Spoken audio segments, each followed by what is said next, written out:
Classic Safari Rally is the greatest event, motorsport event in Africa. You are event director. Yes. Tell me what it takes to organize an event like this. 12 months of work. Yeah, going out there, just looking for quality roads. You know, it's not just finding a dirt road and putting a rally together. We have to look at a lot of dynamics in the background, you know, population, settlements. We have to make it safe, not just for the drivers, but safe for local communities that we are going to inconvenience, if I say it that way. But yeah, it is quite a challenge to get 3,000-4,000 kilometers of rally roads in Kenya. But here we are. We are back again after 2 years, and I think it'll be a good rally. It's very wet out there. Very wet. The roads have damaged My work is considerably. Now they are going to struggle. It's rough out there. How many men do you have on the ground to run this event?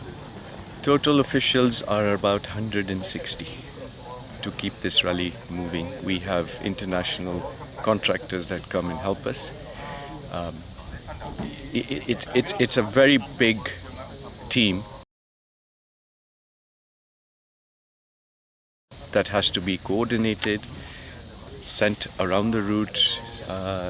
It's a challenge we enjoy doing. That's why we do it. It used to be the East African Safari Rally. Do you have any plans of going to Tanzania, Uganda later in the years? Yes, we will definitely be going back to Tanzania in the near future. But for now, we've got enough roads here for now. But eventually we will definitely be going to Tanzania as well. Thank you so much. Thanks, Kai.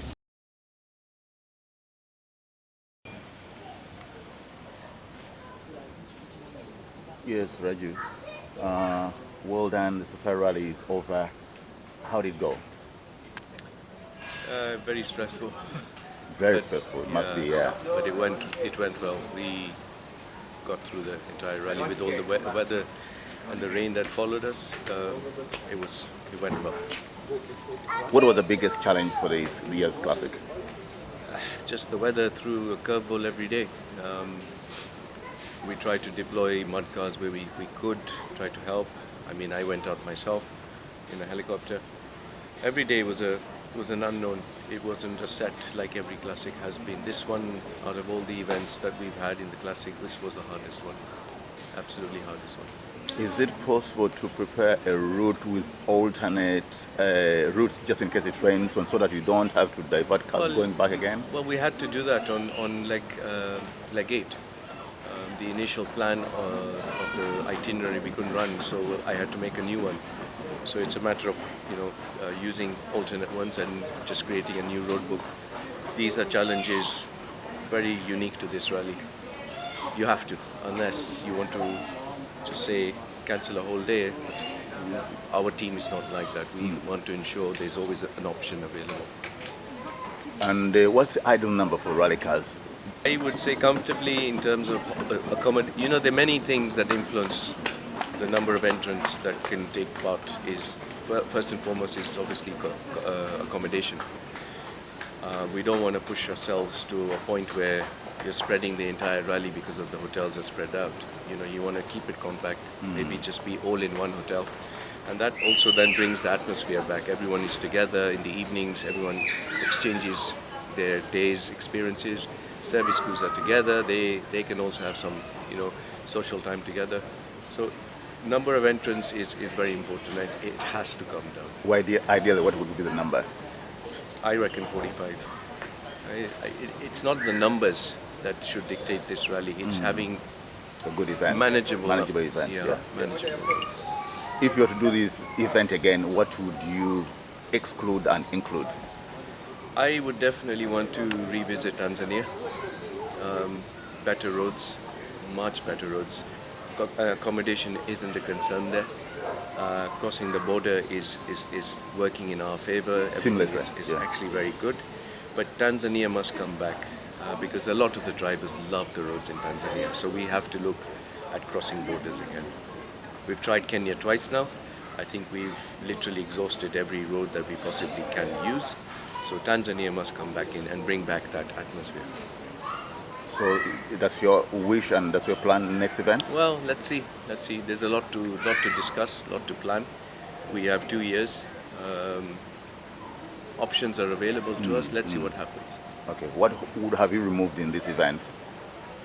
What would I have removed? Unfortunately, stone throwing has become a very big yes, issue. that was a big issue. Yes. In areas that we've never had such incidents Incidents, before. yeah. So it's a bit of a concern and a worry as to how this suddenly transpired and whatever's happened. But at the moment, it's hard to say what not to use, what to use. I'm just going to take this opportunity to get home, spend some time with the family first, and then rehash and understand which areas are problematic and try and work around it and figure it out. Was it not crashing for the drivers who experienced that first incidents? Well, the problem is a lot of the drivers when you and I don't think they've ever experienced a stone being thrown at a rally car. So it's a traumatic. I would say traumatic for some of these drivers. They've never had that experience before. So it is definitely a concern. I feel maybe more support from the government. We're going to need to have to engage with them much more if we're going to continue rallying the way we are, because that stone throwing is not a very one specific area. It seems to be a common problem everywhere. Even in the local rallies, we've had these problems. So a lot of food for thought, a lot of back to the drawing board to now figure out the way forward for this big adventure. What's your word for the guy who won this event? He was for me, it's amazing to get a new winner. Not taking away anything from the past winners, but it's always good for the event to have a brand new driver with not so much experience in safari, and that is value for us. That is a lot of value for us. He's leaving from here. I believe he's heading off to the Dakar to take part in that. Is it? So it wasn't just a fluke. He's a good driver, and credit where due, he deserved the win. Okay, thank you so much, Raju. Thank you. See you again.